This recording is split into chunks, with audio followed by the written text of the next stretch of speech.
Okay,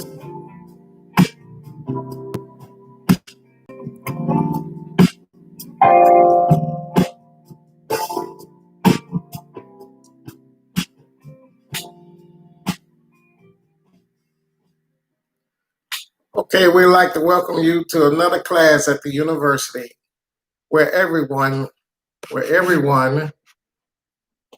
earn a PhD in the system of racism, white supremacy, where there are no big I's and no little U's. There is no priest class. Everyone is a professor and a student here. That is, we all can learn from each other. So here we are again at the seventh lesson, of racism, white supremacy, lesson number 7. Today's topic, of course, would be images and religion. Images and religion. That is the topic of today. And of course, in the system of racism, white supremacy, in that system. So we always start off by giving thanks to Mr. Neely Fuller, because he is most deserving, and Dr. Francis Cress Welsing, and Imam W.D. Muhammad.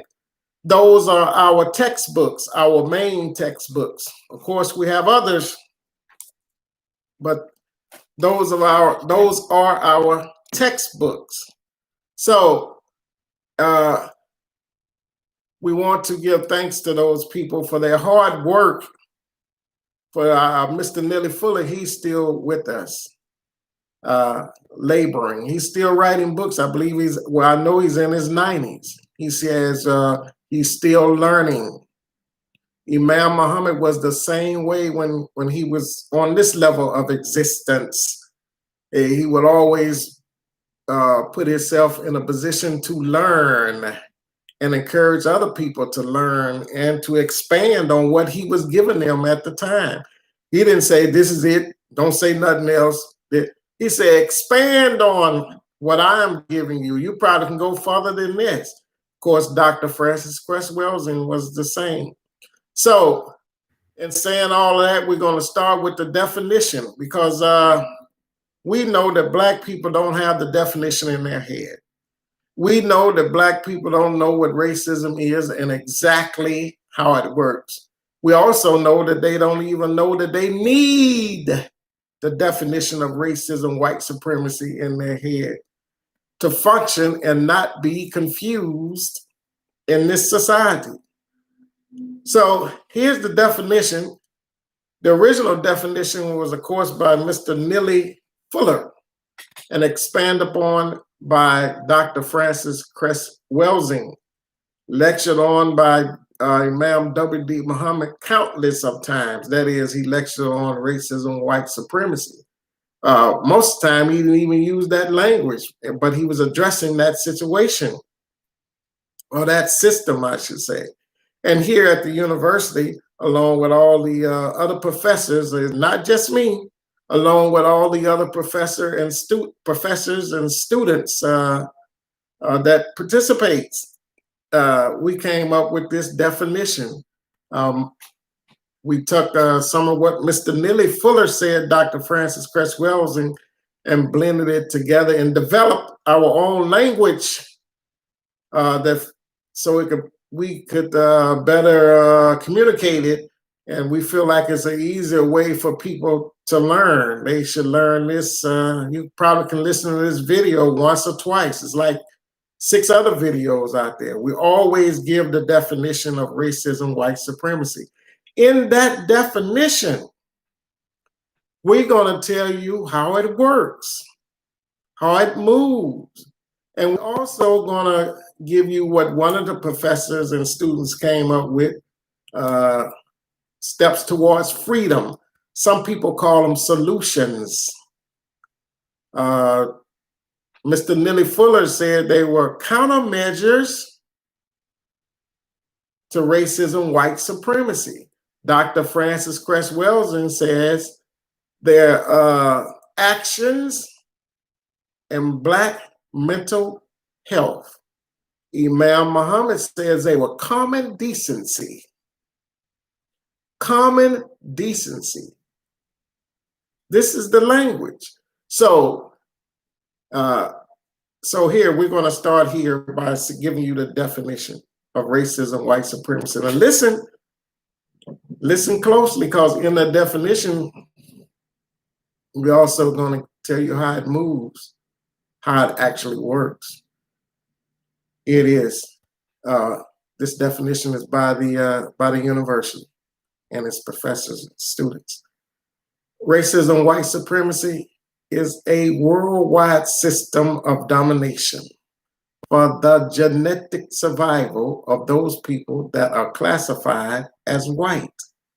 It has patterns of control in speech, thought, system formation, action, and emotional response.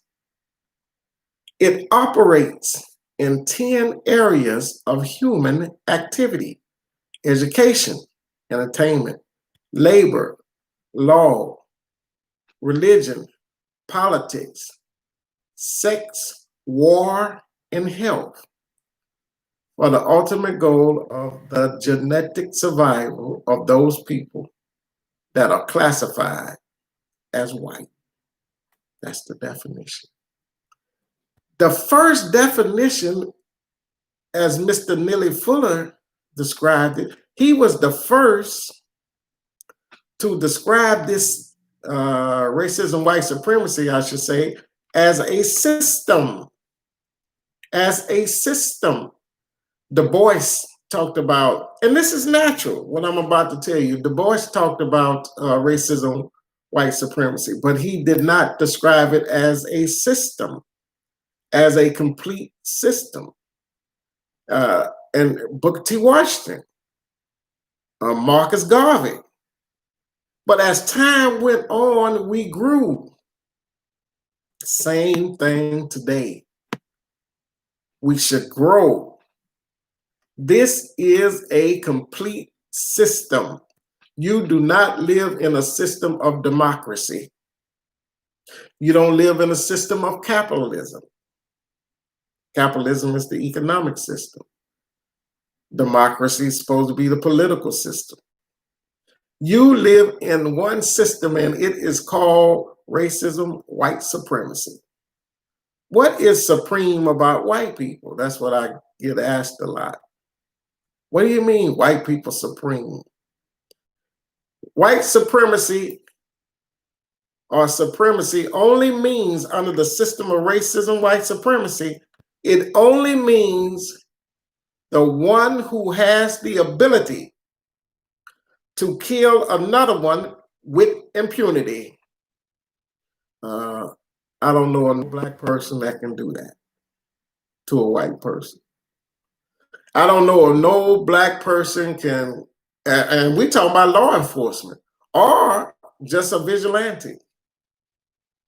I don't know of no black person that could, as a law enforcement official, get called out to someone's house for a wellness check and end up blowing her brains out.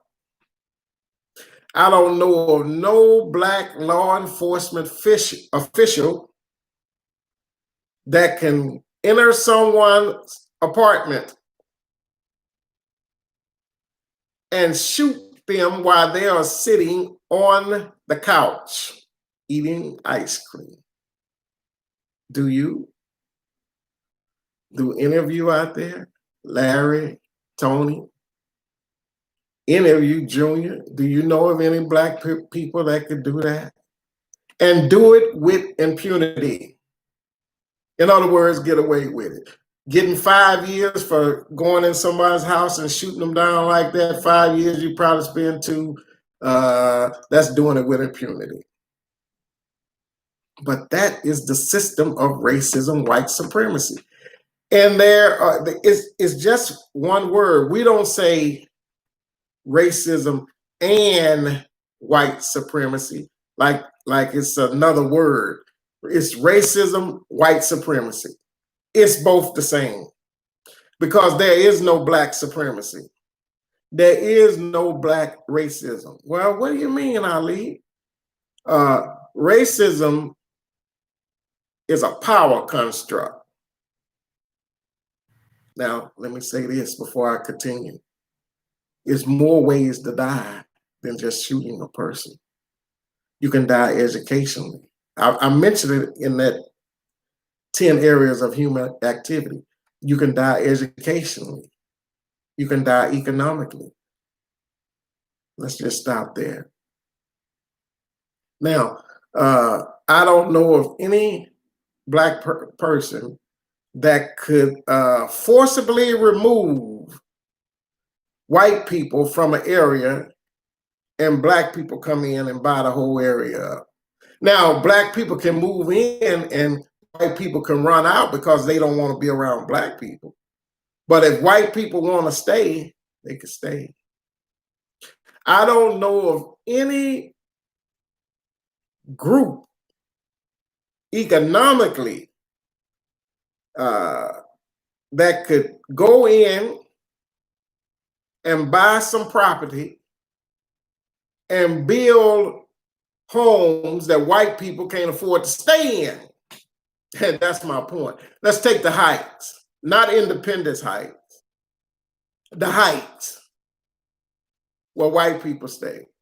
I don't know no person, Oprah Winfrey, Tyler Perry, Magic Johnson. I don't know of any of those people, and all of those people are rich, billionaires. I know Oprah is, and any other black billionaire that can or has ever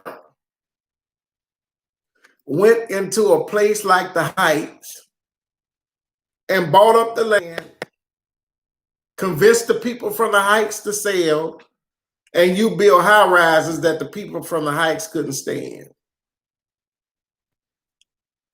Supremacy, the only supremacy is white supremacy. That is the only supremacy. Period. There's no black supremacy. He cannot kill. And economics is a form of killing if you use it that way. Education. He being black people, is not in a position to destroy white children's education or white adults. I don't care if they at Lubbock Elementary all the way up to Rice. Texas Southern is not threatening to take over Rice. Texas Southern is not a threat to University of Houston to take over University of Houston. But the reverse is true. Yes, the reverse is true.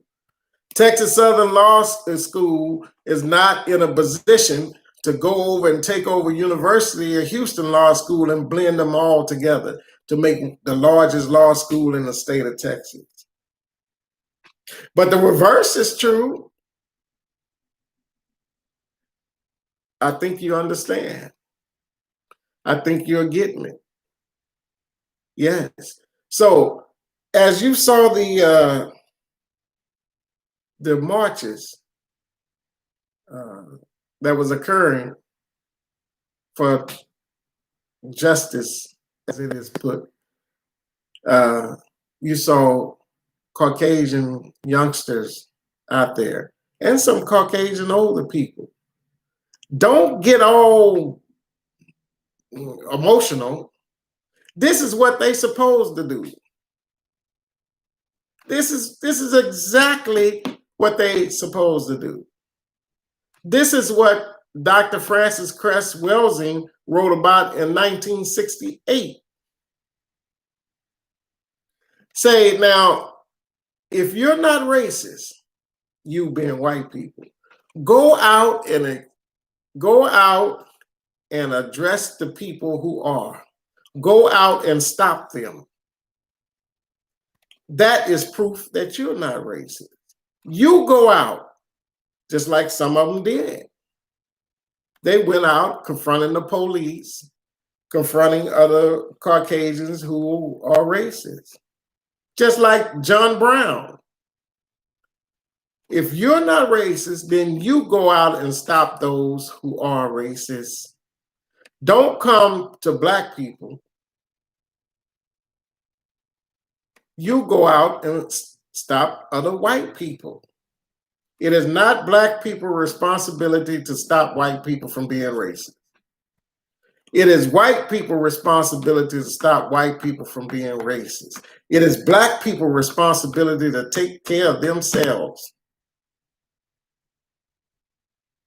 And the list of stops or countermeasures or steps towards freedom that I will mention in a few moments, that is our responsibility. That ain't white people's responsibility. Please help me stop beating my wife and 27 years old with 8 children. You got a program for me? That ain't Mr. Charlie's responsibility. That's my responsibility. So that brings us to the next point. Images. We said that,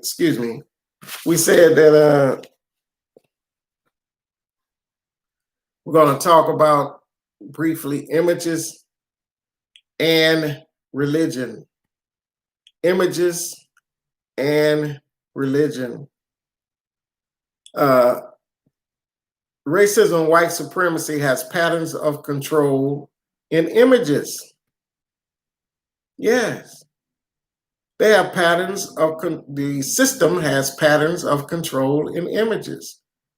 For example, the image that was painted by, I don't like to use the particular person, Hitler, because he wasn't by himself. He had a whole country, a whole party with him, if you would call it party, like the Democratic Party. They call it the Third Reich. The Third Reich. They still got remnants of it. They got the alt-right. Same thing. They got the Klan. Same thing. It's just names playing around with language. But during that time, Hitler painted a picture, or the Third Reich painted a picture of the Semitic people of the Jewish religion. The Semitic people of the Jewish religion. What do you mean by Semitic? Because you hear the word all the time, anti-Semitic. Semitic means in Latin, it basically means mixed, mulatto, just like us. Most African Americans, that forefathers came through that difficult period, or all of us difficult, came through that period that is called slavery, just another period in the system. A lot of miscegenation went on, rape, and we are the products of that. So people will say, well, he's mixed. Now, if you're maybe white or your father, like President Barack Obama, he's first degree mixed. Now, I may be fourth or fifth degree mixed, but you mix. And so when a person says anti-Semitic, they're saying, oh, he's anti-mix. Semitic means mix. So the Jewish population, not straying too far, but I wanted you to get a understanding. So the Semitic Jewish religion, Semitic people, because they got there before these Semitic people were Jews. So Anyway, and they became, uh, their lineage can be tracked back to Roman soldiers and African women from North Africa. This is which caused them to be Semitic. Now, when somebody say, now, what does that have to do with the Third Reich? Well, when those people moved to Europe over the period of time, they at some point start seeing the men start addressing, dating, or seeing white women. Then rose Hitler, the person.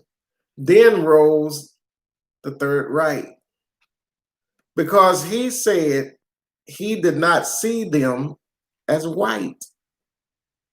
Their history says that they are not white. So he said he was going to kill them. Now, he just didn't wake up and start killing them. He put together an organization, the Third Reich. The Minister of Information was Joseph Goebbels. He started painting a picture of them through the newspaper, various places, saying that the Jewish people, Semitic Jewish people, were horrible,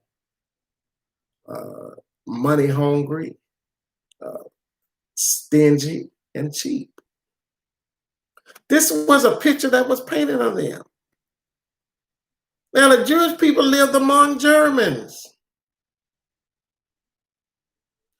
When the Third Reich got through painting a picture of them, their own neighbors was help killing them, sending them to the ovens, to the gas chambers.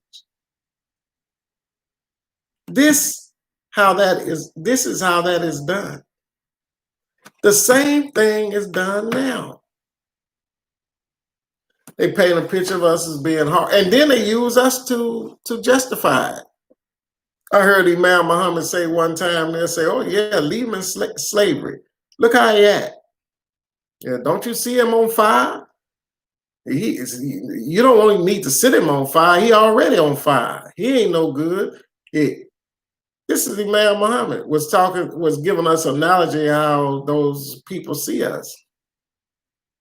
And then he said they will use us to justify treating us a certain way. The same analogy I gave you about the Jewish people. The same thing you're seeing now. So they have, at one point in our history, in the 60s, James Brown came up, I'm black and I'm proud. And later on, Public Enemy came with Fear of a Black Planet. And the system says, oh, I can't handle this. We can't handle this, because these people start thinking proud of themselves. And look like it happened overnight. Our records start being this. I hate that black bitch. Excuse me, that's horrible language. I hate that black beat. I want to kill that N. This is the picture. This is the picture that was painted, and that picture went all around the world, still is. So George Floyd can come in contact with somebody who came in contact with that language or picture. Or I should say with that language, because you have picture language too, with that language. And then the murderer could sit his knees on George Floyd's neck for 8 minutes and 46 seconds and don't even blink, because he didn't see not only George Floyd, he didn't see us as humans, or he doesn't see us as humans, so he could kill us. So therefore, you have a rash of lynchings. Lynchings just doesn't mean hanging someone from a tree. Under the system of racism, white supremacy, the university says lynching means when someone with authority is being the judge, the jury, and the executioner. That's lynching. With someone with authority. Now, all white people got authority. But someone with authority, be it a policeman or just a white man who lived down the street. Someone with authority that assumes the position as judge, jury, and executioner. That's a lynching. That's a lynching. Now in California, a couple of days ago, and I think they had like 3 hangings and or lynchings. And they happened within 10 days of each other. I think one of them happened within 10 miles. The authorities trying to say that both of them were suicide. Now they're backing up off of that because it wasn't suicide.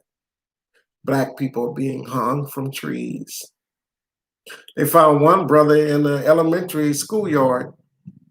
They found another brother in front of City Hall. And we are just going on like, oh, well, no justice, no peace. And we have made the police chief in Houston, Texas, into a celebrity. He's going all over the country saying how much he cared about Black people and he liked law and order. While him and the mayor of Houston, Texas, has not released not one tape of 10 shootings in Houston in recent, like within the past 3 months. 10 shootings. I haven't heard anybody on city council say anything, the state, or any of our 2 United States House of Representatives. We haven't seen the tape. So therefore, there cannot be justice in a system of racism, white supremacy. It just don't fit. Mr. Neely Fuller wrote about that in 1954. 1954. And we study how that no justice, no peace. Justice for Floyd. There cannot be justice in a system of racism, white supremacy. It is absolutely impossible. How could we holler justice for Floyd? Well, we never got justice for them 4 little girls that got blown up in the church in Little Rock. Or Emmett Till, and so forth and so on, or gentrification, or bombing of Tulsa, Oklahoma. And we just holler, no justice, no peace. And we haven't took the time to sit down and think about exactly what we are saying. But we know now, it is absolutely clear. And the credit should go to Dr. Francis Cress Welsing, Mr. Neely Fuller, and Imam Muhammad. Because what we have seen recently is true.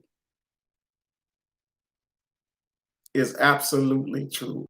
From white people going out in droves all over the world, putting themselves at risk, facing policemen and their dogs and the rubber bullets. I know black people went out there, but we shouldn't.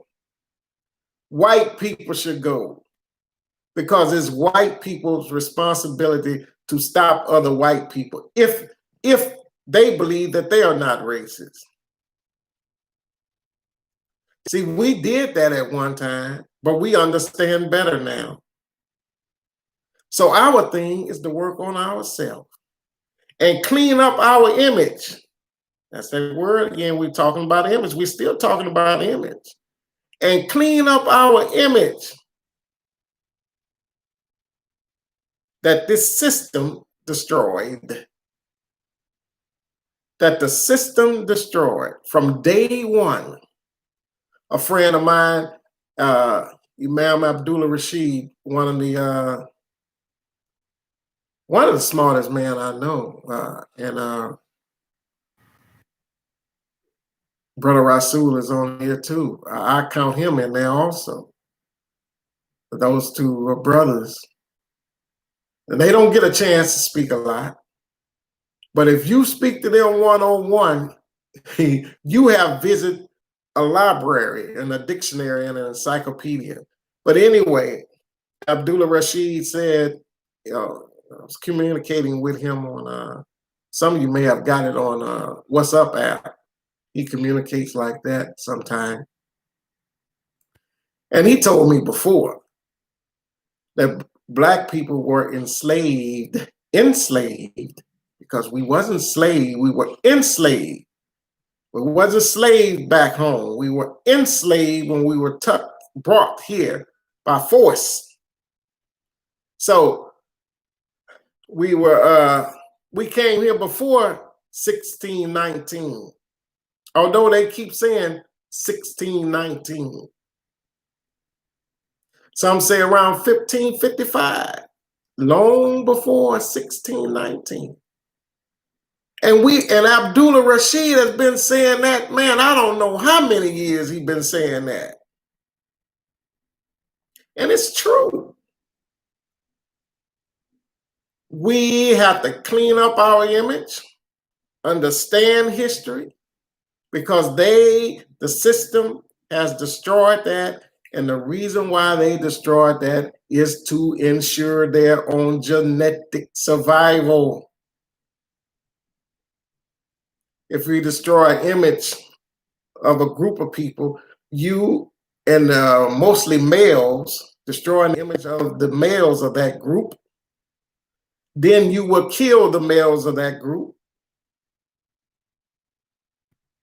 because they are also a threat to you. You are committing genocide. And black people are having genocide performed on us. Every time we take the mic, be it our religious function,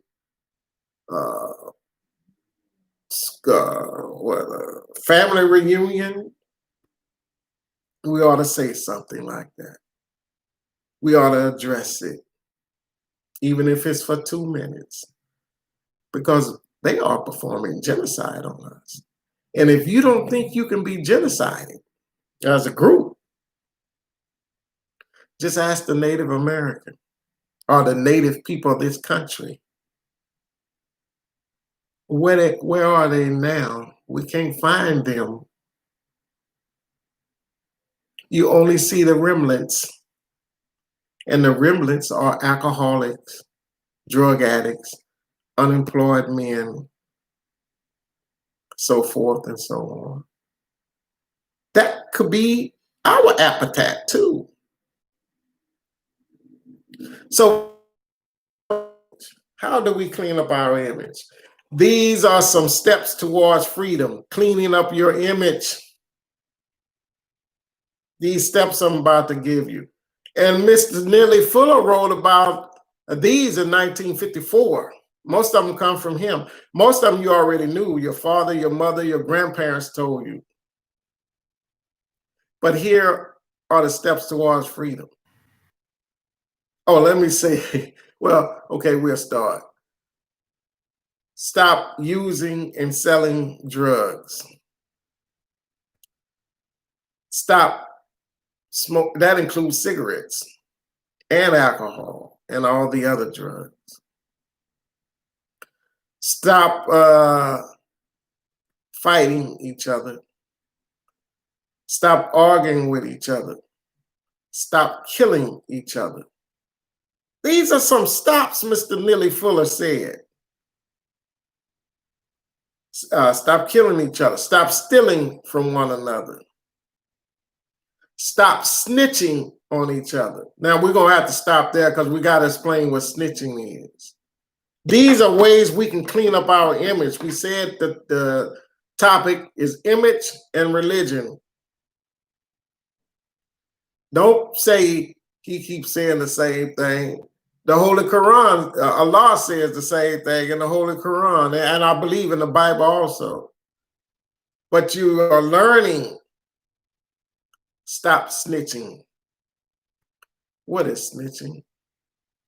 Reporting someone to authorities. This is snitching under the system of racism, white supremacy. Reporting someone to authorities for your own political and or economic gain. That's snitching. I'm going to go back to the example that I've been using for years. I remember when Cornell, I've been knowing him for a long time,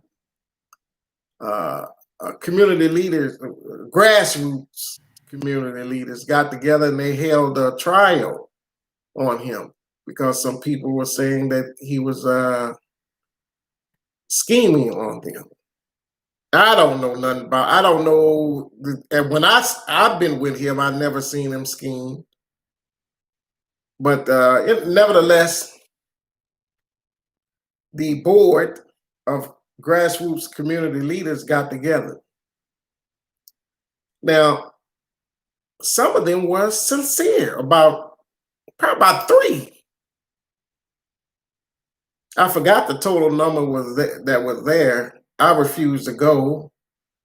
But probably about 3 was sincere. 3 or less. They would stay in the middle of the night, listen to testimony from various citizens. Snitching means, so don't lose the definition, under the system of racism, white supremacy, snitching only means reporting someone to authorities for your own political and or economic gain. Snitching authorities could be FBI to a group of grassroots political leaders. So they had a trial. I don't remember what came of it. But some of the same people on that trial board, after they paraded the brother around, came out and done the same thing they accused him of doing. That's snitching. Stop snitching. Stop snitching on each other. Stop encouraging or giving a green light, I should say, to young people, making them believe that they can produce and maintain a family before they're 35, because before the male is 35 and the female is 30, because they cannot. Soon they will be overwhelmed. I seen a guy the other day, a young brother. I know him and stays in the neighborhood.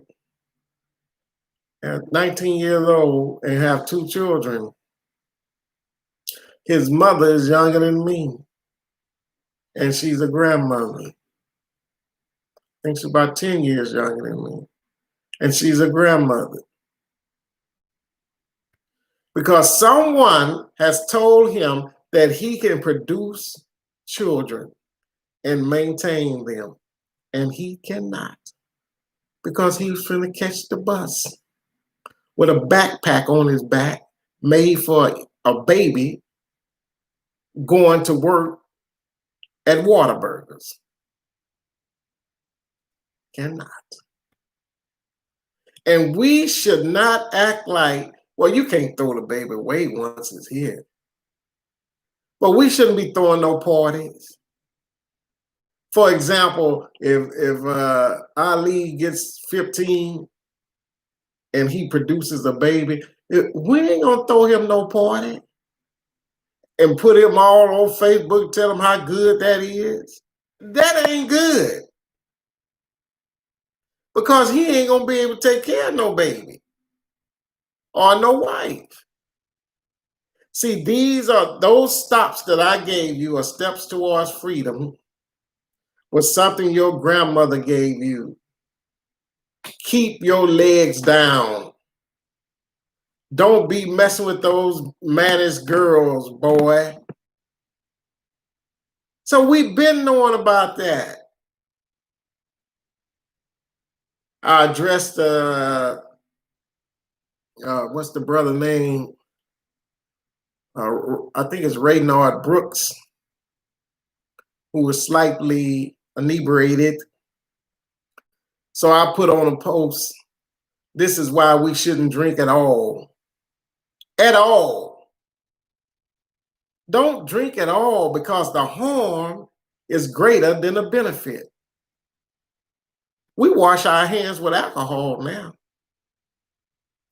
You know, if we into a place of business and they have alcohol stuff, especially in the county, they have alcohol sitting up there for you to clean your hands with. So there is some benefit in alcohol, but don't go drink it because the harm in it is greater than the benefit. Didn't you see what happened? See, when we don't want to give them an excuse to do things like that to us. And when we drunk in a driveway, I don't care how much we plead, I walk home. Can y'all let me call my sister? Their mind gonna be thinking, how can I put these handcuffs on him? And I wish he would resist so I can hit him in the head and give him brain damage or shoot him 2 times in the back. Our mind thinking, it's Juneteenth, it's time to party. So we ain't doing no more alcohol. Just stop. That should be our position. Lastly, in terms of some steps towards freedom or how to clean up our image. See, we shouldn't go out there marching. No justice, no peace. We don't even know what justice means. If you take 99.9 and 9/10 of the black people you saw out there saying no justice, no peace, and say, hey man, under the system of racism, white supremacy, what does justice mean? When we put them in jail,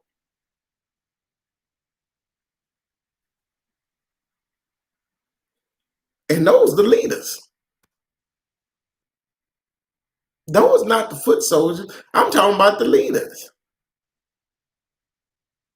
I'm talking about from the leaders in the political arena, the religious leaders, all the way down to the grassroots leaders. 99.9 and 9/10 of them, they can't tell you what no justice means. So we want justice for Floyd. We want justice for Floyd. We don't even know what justice means. This is justice. Mr. Neely Fuller wrote about justice. See, this is a complete system. So you have to have an analysis of the system and a complete countermeasure to that system. A complete countermeasure to that system. If you don't, you're just talking. You ain't talking about nothing. You just want to be, most of them just want to be seen on TV. That's all. I don't care if they preached at the funeral, because there's going to be more funerals. or have a teleconference, a Zoom with 5 or 6 people on there that don't know what racism, white supremacy is. We're just talking. And hey, I hate to be blunt, but it's time to be blunt because we are getting genocide. Genocided. But this is what justice means. Then we're going to speak briefly about religion. Justice means, this is the definition of justice by Mr. Neely Fuller, where no one is mistreated. No one. Because when some people see me talking on here, they'll me say, oh, I ain't listening to that. He talking about that black stuff. What kind of Muslim he is? He need to join the nation. That's what they say. I hear him. I can hear him through this computer.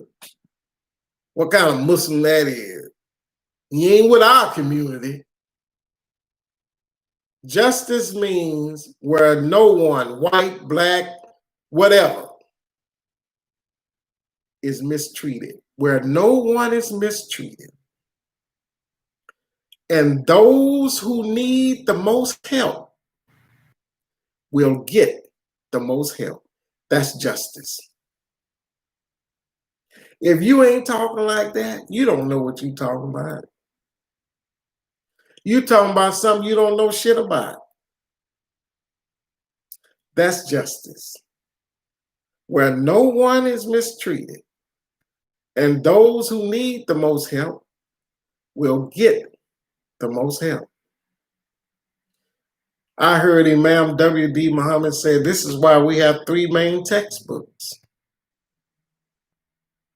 Mr. Neely Fuller, Dr. Francis Cress Welsing, and Imam W.D. Muhammad. He said religion is the biggest carrier of racism, white supremacy. Or he said racism, which we know now is racism, white supremacy, because we have that language now. That's what Imam Muhammad said. That didn't make, he didn't say he didn't believe in the creator and he wasn't going to say his prayers. He didn't say nothing silly like that. He said religion is the biggest carrier or vehicle of racism. And it is. The images you see in church, I don't know if you still see them because they are so deeply implanted in the psyche, subconscious probably, but racism works consciously or subconsciously. It's in play, consciously or subconsciously. When we were younger, most of the people on here, when we were younger, we often saw a blonde hair, blue-eyed fellow hanging up either in our house or at the church itself. Sometimes both places. And that was telling us that this is the Son of God. It also spoke to genetics, that this is the Son of God. And you see how he looked. You don't see no Semitism in him, mulatto in him. And if he white, his daddy must be white. I should say his daddy and his mama. That's the picture they gave us of Jesus. Now, if Jesus is white, his daddy must be white, his daddy and his mama. So white people, God, consciously or subconsciously. That's in religion. And then they say, slave, obey your master. Always forgive people who despitefully use you. And then it was turned around and displayed in a modern times by, and I think his name was Joten Bond out of Dallas. the brother that got shot for sitting in his house eating ice cream. Yeah, his family got up there and said how they look. First, it started with the judge. No, excuse me. First, it started with the bailiff. I never seen that in my life. She felt the need to go over there and just start combing on the officer's hair. I think her name Amber Geiger or whatever. Devil. Just start combing on her hair. She couldn't help herself. She felt the need to do that. Then the family had a nervous breakdown, Bolton John. Thank you, Junior. Then her family had some type of nervous breakdown on the stand. Thank you, Umar, also. Had a nervous breakdown on the stand. They didn't want to see nothing happen to her. All they want to do is love on her. Her brother said, Brother Bolton's brother said that all I want to do is just hug her. Touch the hem of her garment. All I want to do is just hug her. And the judge backed him up by letting him go hug her. Yeah.